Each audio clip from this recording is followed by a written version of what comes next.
श्री गोपाळ कृष्ण भगवान की जय, श्री महाराज की जय।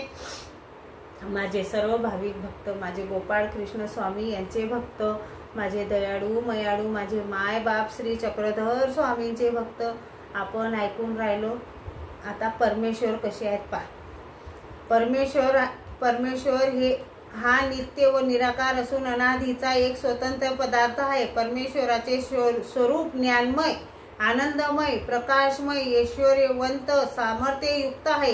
तो ऐश्वर्य आदी 6 धर्म आणि कृपादू 8 गुणांनी युक्त असा अनंत शक्तिमंत आहे। निराकार असलेला परमेश्वर जीवांना आनंद देण्यासाठी साकार होतो। स्वतंत्र असलेल्या समग्र चेतन देवता ह्या परमेश्वराच्या आज्ञेत असून सृष्टीचा कारभार चालवितात। या देवतांच्या आधारे सृष्टीचा कारभार चालतो असे नव्हे, तर तशी परमेश्वराजवळ स्वयंशक्ती आहे।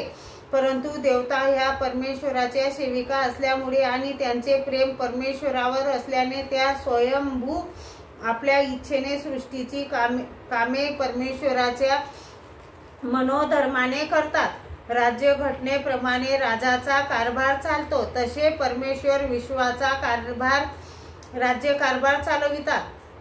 परमेश्वराने सृष्टीचे आरंभी जी घटना म्हणजे कार्यप्रणाली तयार केली, त्याप्रमाणे देवता व परमेश्वर कार्यान्वित झाले आहेत।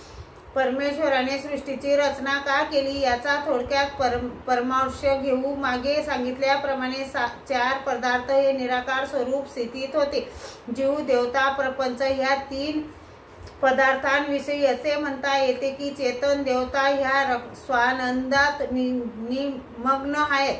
प्रपंच हा जड असल्याने त्याला सुख, दुःख व आनंदाची उपाधी नाही, मात्र चैतन रूप जीव हा सर्वाधिकारी असून ही तो सुख, आनंद, ज्ञान ह्यापासून वंचित आहे। म्हणून जीवांना आपले ज्ञान व आनंद द्यावया अशी कृपाळू परमेश्वरास इच्छा झाली। परंतु जीवांच्या ठिकाणी वर्ज कीटकाच्या रोगाप्रमाणे अविद्या दोष असल्याने तो आपला आनंद ग्रहण करू शकणार नाही। म्हणून त्याचा हा अविद्या दोष नष्ट करण्याचे परमेश्वराने योजिले। जीवांचा अविद्या दोष नष्ट करण्याचा उपाय म्हणून ईश्वराने त्यास लिंग देह दिला।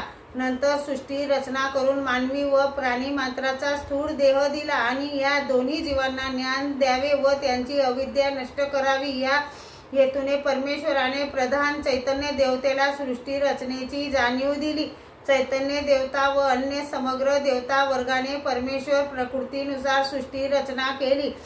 नंतर परमेश्वराने सृष्टीत प्रकट होऊन जीवांना ज्ञान देण्याचे, उद्धार करण्याचे कार्य आरंभिले। ते कार्य अव्यवहारात चालू आहे। या उपायामुळे पुष्कळशे जीव परमेश्वराचा आनंद घेण्याला पात्र झाले। आणखी अनंत जीव परमेश्वराच्या आनंदाला पात्र झालेले नाही। तसे आपण न करता परमेश्वराच्या कृपेला पात्र होऊन परमेश्वराचा आनंद मिळवावा व मानव जन्म व्यर्थ घालवू नये। अशा प्रकारे नित्य वर्गातील जीव, देवता, प्रपंच व परमेश्वर या 4 पदार्थाची स्थूल माहिती सांगितली।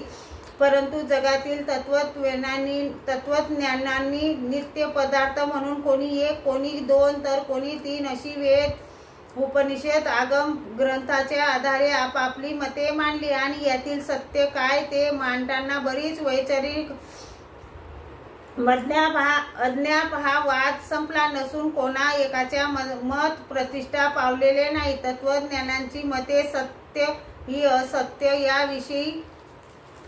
याविषयी निष्पक्ष वृत्तीने निरहंकार व जिज्ञासू मनाने विचार करून सत्य शोध करावा, म्हणजे या विश्वातील नित्य वस्तूची यथार्थ कल्पना येईल।